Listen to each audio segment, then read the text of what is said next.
Welcome. It's Monday and I'm excited. I hope you are too. All right, today we're going to be evaluating functions. It's a pretty easy concept, but again, the notation and the way things look is always weird, but the work is pretty simple. All right, so the first step says substitute the given value for all x's.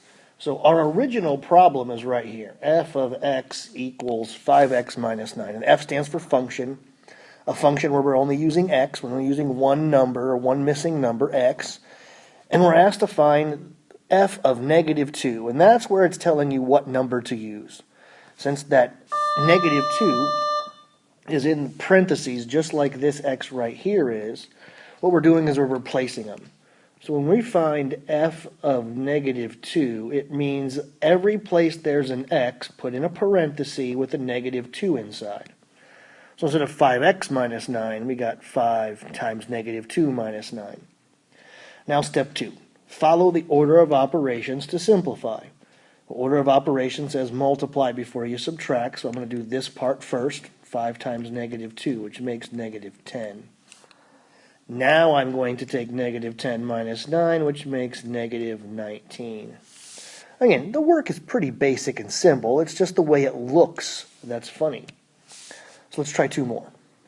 All right, this one, f of x equals x plus 2 over 5. So it looks like a fraction. So your job is to now find f of 18. So that means I'm going to take my f and replace all x's with 18. So every time there's an x, put in a parentheses and an 18 inside. All right, now anytime you have a fraction, you must do the numerator and denominator separately and then divide at the very end. So I'm going to do the 18 plus 2 in the numerator first before I do any division. So that kind of breaks the rules of order of operations a little bit because it's special. It's a fraction. Fractions we must do individually numerator and individually the denominator.